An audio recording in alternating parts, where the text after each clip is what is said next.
জীবন মানে লড়াই, কখনো নিজের সাথে, কখনো অন্যের সাথে, কখনো পরিস্থিতির সাথে, আবার কখনো পরিবারের সাথে। এর নামই হচ্ছে জীবন। যতদিন নিঃশ্বাস আছে ততদিন এই লড়াই আছে। জীবন শেষ তো সব লড়াই শেষ। তো লাইফস্টাইল ব্লগ থেকে আপনার সবাইকে স্বাগতম। তো নতুন একটি সকালে আপনাদের মাঝে আবার শুরু করলাম আমার লাইফ ভিডিওটি। তো আশা করি আপনার বাইরে সবাই ভিডিওটি আমার শেষ প্রান্ত দেখে নেবেন। তো সকালে আজ নাস্তা শেষ করলাম, মেয়ের পড়া শেষ করে এখন স্কুলে যাবে, তাই একটু বাইরে এসে ওয়েট করতে আছি ওর ফ্রেন্ড সার্কেলের জন্য। তো আমি যেহেতু শারীরিকভাবে খুবই অসুস্থ, পায়ের মাঝে ব্যথা পাইছি, তো আটা আমার কোনো পক্ষে সম্ভব না। তারপরে তো আমাদের বাচ্চাদের জন্য থেমে থাকা যায় না, ওদের জন্য কষ্ট করতে হয়। তো আমরা যে থেমে যাই তো একটা দেখবেন পরিবারে থেমে যাবে। আমাদের গৃহিণীকে সবসময় যে তুই অসুখ হোক আর যে তুই আমাদের মন খারাপ হোক, আমাদের কিন্তু হাসিমকে সব কিছুই ঘরে নিতে হয়। আর একজন গৃহিণীর কিন্তু খাদে অনেক দায়িত্ব থাকে, সন্তান, পরিবার, বাহির, ঘর, সব কিছুর দায়িত্ব। একদিন যে আমরা একটু অবসর নিতে চাই কিন্তু আমরা পারা যায় না, অনেক কিছু এলোমেলো হয়ে যায়। তো আজ হঠাৎ করে অনেক বৃষ্টি হইতেছে, তো আপনাদের সাথে একটু বৃষ্টিটা শেয়ার করে নিলাম। বৃষ্টিটা হলে আমাদের এদিকের অবস্থা একেবারে খারাপ হয়ে যায়, রাস্তাটা তেমন একটা সুবিধা হয় না, যেমন বাচ্চারা যেতে অনেক কষ্ট হইতেছে। আধা ঘন্টা বৃষ্টি অবস্থা, যদি একদিন হয় তাহলে কী হবে আল্লাহ জানেন। তো আজকে সব কিছু আমাদের বাইরের সাইডটা পরিষ্কার করে নেওয়া হয়েছে শীতের সিজনে সবজি লাগানোর জন্য। দেখেন কি পরিমাণ পানি জমছে। তো আসলে অনেক বৃষ্টি হলে যারা পানি জমে যায়, যখন আমার সব সবজি নষ্ট হয়ে গেছে। তো যাই হোক, শীতের সিজন আসতেছে, তো আশা করি আবার নতুন করে সবজিগুলো আবার লাগাবো। তো এদিকে চলে আসলাম রুমগুলো গুছাতে। তো আসলে শরীর চলে না, তারপরও চলাতে হয়। আমাদের আসলে জীবনটা একটা লড়াই, আমাদের সবসময় লড়াইয়ের মধ্যেই থাকতে হয়। শরীর যেহেতু অসুস্থতা হোক, আমাদের গৃহিণীকে থেমে থাকা যায় না।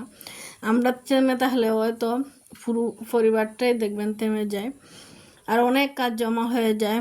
তো কিছু করার নাই, আসলে শারীরিকভাবে যায় না কেন জানি, আল্লাহর এই ইচ্ছা সব কিছু। উনি হয়তো পরীক্ষাতে ফেলান আমাদের অসুস্থ দিয়া, তো জানি না আর কত পরীক্ষা দিতে হবে। প্রায় সময় আমার শারীরিকভাবে খুব অসুস্থ হয়ে যায়, এমন এমন অসুখ হয় যে বাঁচা দায় হয়ে দাঁড়ায়। তারপর বাঁচতে হয়, যেহেতু সংসার, পরিবার, বাচ্চা কাচ্চা নিয়ে সব কিছু নিয়ে মিলেই জীবনের সাথে যুদ্ধ করে বেঁচে থাকতে হয়। আমাদের জীবনটা আসলে এত সহজ না, অনেক কঠিন। আমাদের সব সময় পরিস্থিতি সব কিছু মেনে চলাটা আসলে অনেক কষ্ট। আমরা ইচ্ছা হলে শুয়ে বসে সময় হারাইতে পারি না, ইচ্ছা হলে একটু রেস্ট নিতে হয় না, ইচ্ছা হলে ঘুমাতে পারি না, যেহেতু খাদে অনেক বড় দায়িত্ব। ছোটোবেলা হয়তো খুব মনে পড়ে, খুব বেশি মিস করি। হয়তো অসুস্থ হলে এভাবে শুয়ে থাকতাম, খাবারগুলো রেডি করে এনে দিতাম, আমি খাইতাম। সবাই এরকমই জীবনযাপন করছে। হয়তো এখন আমাদের আমাদের সবারই খাদে অনেক দায়িত্ব, অনেক কর্তব্য রয়ে গেছে। এগুলো দায়িত্ব পালন করতে গেলে আমরা যে এখন শুয়ে বসে থাকি, তাহলে আমাদের দায়িত্বগুলো নেওয়ার মতন কোনো মানুষ নেই। আমাদেরকে সব কিছু সামলিয়ে নিতে হবে, যে তুই যাই হয়ে যাক না কেন, মৃত্যুর আগ পর্যন্ত আমাদের সেই লড়াই লড়তে হবে। তো সবার আপুরাই ভিডিও দেখতেছি, ভালোই লাগে আপুদের ভিডিও দেখতে। অনেক সময় হয়তো স্কিপ হয়ে যায় অসুস্থতার কারণে। তো এইদিকে আমি আমার রুমগুলো আজকে গুছাইতেছি, আর বাইরে যেহেতু ছিলাম এসে দেখি এইদিকে একবার ভিজে অবস্থা খারাপ, তাতে জানালাটা লক করলাম, আর এইদিকে জানালাটা একটু খুলে দিলাম। আমার এই বাসায় কিন্তু জানালা খুলে দিলে সব কিছু আলো হয়। তো বাসাটা যেহেতু রাস্তার কাছে, সে সবসময় এই জানালাটা বন্ধ থাকে, কোনো সময় খোলা হয় না। কারণ এই জানালাটা খুললে এখানে রাস্তার মানুষ দেখা যায় ফুল, তাই আমি আর এই জানালাটা খুলি না, সবসময় বন্ধই রাখি, লাইট জ্বালাই দিনের বেলা। আসলে কিছু করার নেই, অনেক সময় অনেক ইচ্ছা থাকলে অনেক কিছু করা সম্ভব হয় না, আর সেফও না।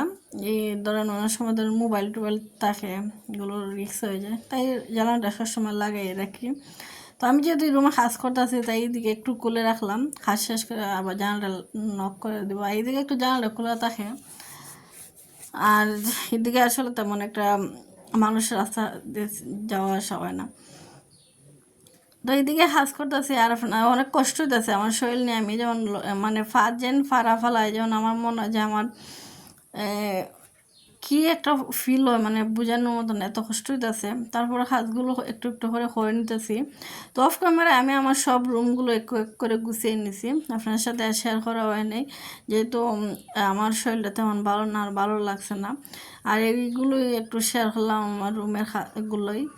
তো এইদিকে গুছাতে গুছাতে আপনার সাথে কথা বলতে বলতে আমার রুম গুছানিও প্রায় শেষ পর্যায়ে চলে আসলো। তো এদিকে চলে আসলাম, হাল বাজার থেকে আটা আনা হয়েছে। তো আটাগুলো আর চালানো সম্ভব হয়েছে না। ভাবছি যে আজকে করবো, কালকে শরীর খুব বেশি খারাপ আছিল, কালকে বিছানাতে ওঠার মতন শক্তি ছিল না। তো আজ যেহেতু একটু একটু কাজ করতেছি, ভাবলাম যে আটাগুলো একটু গুছিয়ে নিই, রুটি যেহেতু করতে হইব। বিকেলে তো ধরেন আমি রুটি করে রেখে দিই, সকালে ব্যস্ততার কারণে রুটিগুলো বিকালে করে রাখলে সকালে অনেক সময় পাওয়া যায়। অনেক সময় একটু লেট করে ঘুম থেকে উঠলেও সমস্যা হয় না, আর না হলে একটা পেরেশানি থাকে। সকালের টাইমটা আমার খুবই বেশি পেরেশানি থাকে, দ্রুত যেমন সময়টা চলে যায়। সকালে যেহেতু আমার টিউশনে আছে, মেয়েরও পড়া আছে, আবার তার স্কুল, তার আবার নাস্তা খাওয়ানো, আমারও নাস্তা খাওয়া, সব কিছু মিলে অনেক সময় দরকার পড়ে যায় সকালে। সেজন্য আমি বিকালে চেষ্টা করি রুটিগুলো করে রাখার জন্য। সেগুলো আজকে এখন গুছিয়ে রাখবো, তো বিকালে রুটিটা করে নেব। এখন অনেক সময় দুপুরে করে রেখে দিই, যতটুকু পারি যে সময় আর কি রুটিটা আমি আগের দিনে করে রাখি, তো সময়টা অনেক আমার বাঁচে। তো আপনারা চেষ্টা করবেন, এইভাবে করলে কিন্তু সকালে অনেক সময় হাতে পাওয়া যায়। যারা একটু যেমন ধরেন স্কুল গোয়িং বাচ্চারা আছে, মারা আছেন, তাদের কিন্তু সকালে সময়টা অনেক দ্রুত চলে যায়। তো এই রুটি যে আপনারা আগে করে রেখে দেন ফ্রিজে, তো ডিপে রাখা লাগে না, নর্মালি রাখা যায়। আমি তো নর্মালি একটা আপনার চাইলে পত্রিকা নিউজ পেপার দিতে পারেন, অথবা খাতার কাগজ অথবা ফলি ব্যাগ সংরক্ষণ করা, অনেকভাবে সংরক্ষণ করা যায়। তো আমি ভাবি করি। তো এইদিকে এটা গুছাইয়ে চলে আসলাম সবজি হাঁটতে। আসলে সবজি আছে কি হাঁটবো নিজেও জানি না। তো আমার সকালে একটা সবজি রান্না করে গেছেন, তো এখন আমি ভাবলাম যে একটা আর কিছু একটা রেডি করি, রাত খাইতে হইব। তো রাত যেহেতু রান্না করতে পারি না, রাতে আমি কোনো সময় রান্না করতে আমার ভালো লাগে না। আর যেহেতু রাতে মেয়েকে পড়াইতে হয়, তাই রাতের টাইমে একটু ফ্রি থাকারই চেষ্টা করি।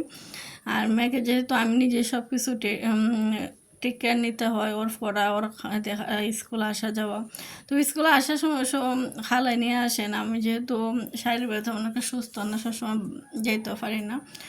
তারপরেও মানে একটা টান থাকে, একটা দায়িত্ব থাকে, আসবো কখন, খাওয়াইতাম ধরেন, তারপরে পড়ালেখা আছে, সব কিছু মিলে একটু ব্যস্ত দেখা যায়। বিকাল টাইমটা আমার কাছে দ্রুত মনে হয় চলে যায়। তো রাত্রে কাজটা একটু সেরে রাখতেছি, যাতে আমার রাত্রে আর কষ্ট না হয়, ওকে একটু সময় দিতে পারি, সামনে আবার এক্সাম চলে আসছে। তো এইভাবেই সময় কেমন জানি দ্রুত চলে যেতেছে, দিন যেতেছে, মাস যেতেছে, কিন্তু আমি শারীরিকভাবে তেমন কেন জানি ভালো হইতেছি না। আল্লাহ জানান কবে সুস্থ হব। তো এই আলুটা কিন্তু আমরা ছোটো একবারে, এগুলো যে আমরা, আপনারা কী বলেন জানি না, আমরা নিরামিষা বলি, নিরামিষা খাই, কিন্তু এখন যেহেতু আলুগুলো নষ্ট যেতেছে, ভাবলাম একটু বাজে হয়ে নেই। আপনারা এইভাবে ইচ্ছা হলে পারেন, যেমন ধরুন অনেক সময় ছোটো ছোটো আলু ফেরে যায় না, এগুলো তো আর ফালানো যায় না, সবজি তো অনেক দাম। তো ভাবলাম এগুলো কুচি কুচি করে বাজে হয়ে নেই, এগুলো বাজে হয়তো অনেক মজাও লাগে। তো হালকা একটু মশলা দিলাম, হলুদ আর ধনিয়া জিরা দিয়া, আর ফেস তো দেখলেনি কুচি করা। তো এইগুলো যে হালকা একটু ভেজে, তারপরে হালকা একটু পানি দিয়ে, আমি যেহেতু তেল কম খাই, আমরা পরিবারের সবাই তেল কম খাই, যার কারণে একটু পানি দিতে হলো, নাহলে তেলেই বাজে হলে আর বেশি টেস্ট লাগে।